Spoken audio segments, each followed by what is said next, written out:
Hey, my subscribers and my viewers, I love you guys so much. I'm doing this recording. I had told you guys that Rosemont, they're releasing videos. They releasing a couple of videos, a lot of videos anyway. Like I said, they said that they reopened up this case and they've been putting out a lot of stuff. And I caught this actually again. I'm going to play it for y'all. And the family and their lawyers suspect that the videos are incomplete or maybe even edited. But the following information I'm going to share with you is factual and shocking. It will give you a clear picture of the village of Rosemont.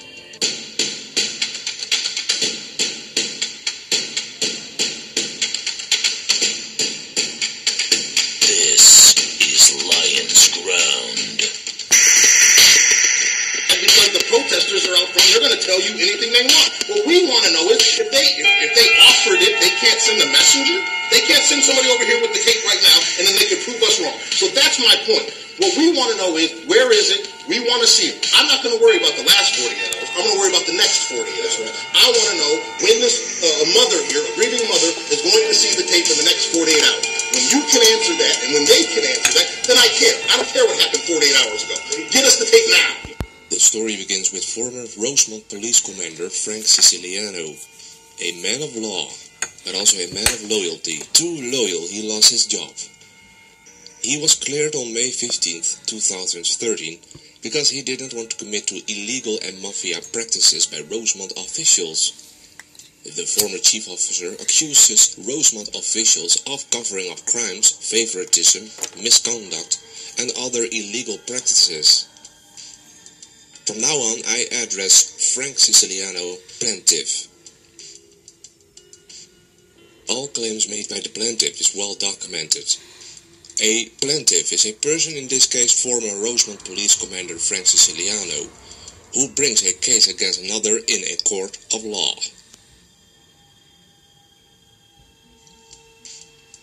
In or about March 2012, defendant, that's in this case Village of Rosemont, a municipal corporation organized under the laws of the state of Illinois, warned plaintiff he should not get involved in the investigation of the suicide of another officer and implied that certain evidence about steroid use had been removed from the scene to hide this from the investigators performing the formal investigation. In response, plaintiff stated that he would answer any questions truthfully as to what he knew if he was being questioned about this incident. Plaintiff's rate of pay was improperly reduced within a few days of telling defendant that he would answer questions truthfully if he was asked questions about the suicide, including about what may have led to the suicide.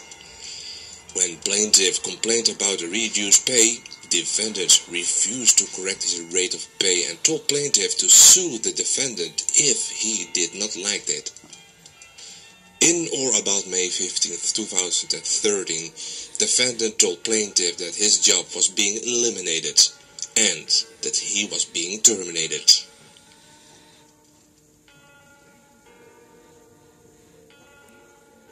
It's a very wise move that the lawyers of the family conduct an independent investigation, because we are talking about obscuring evidence, manipulating an investigation, and extortion. Then she's charged us with doing this investigation to find out what happened to Kanika. We want to know, and she's entitled to know, what happened to her daughter. Let's take the facts.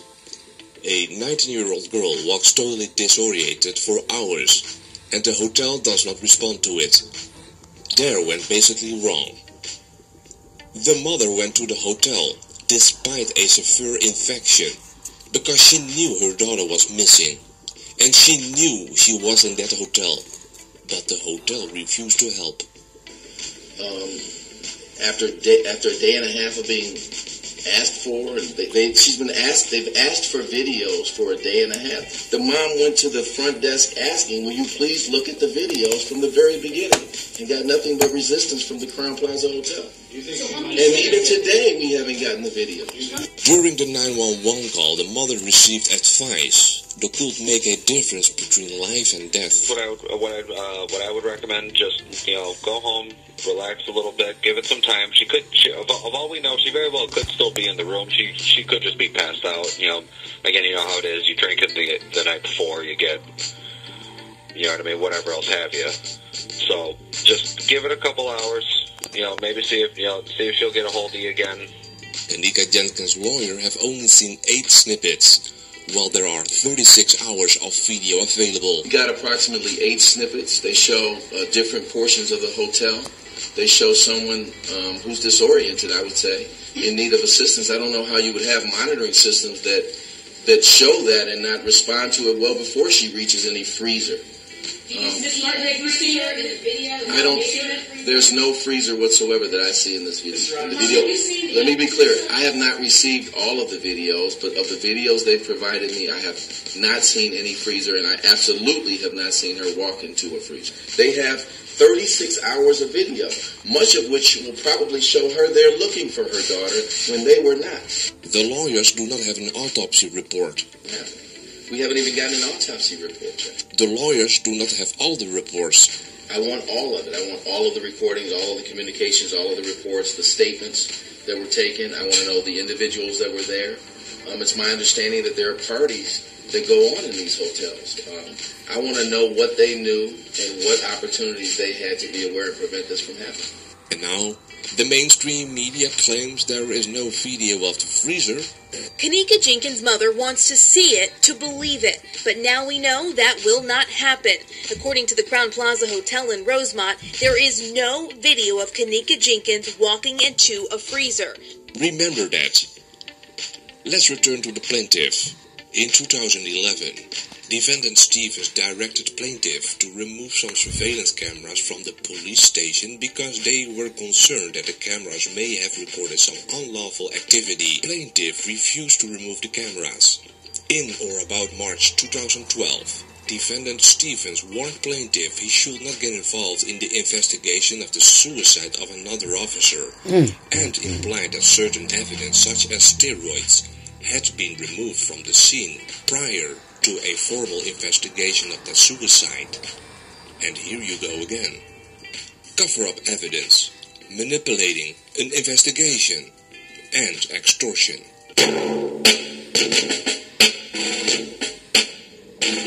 I repeat myself.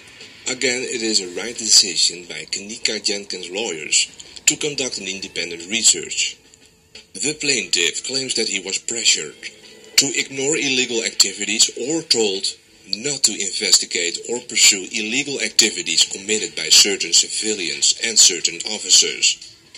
That included pressure not to investigate the involvement of steroids in an officer's 2012 suicide, according to the lawsuit. Allegations of favoritism have been made before in Rosemont. Another former officer complained of it in a 2006 lawsuit settled by the village.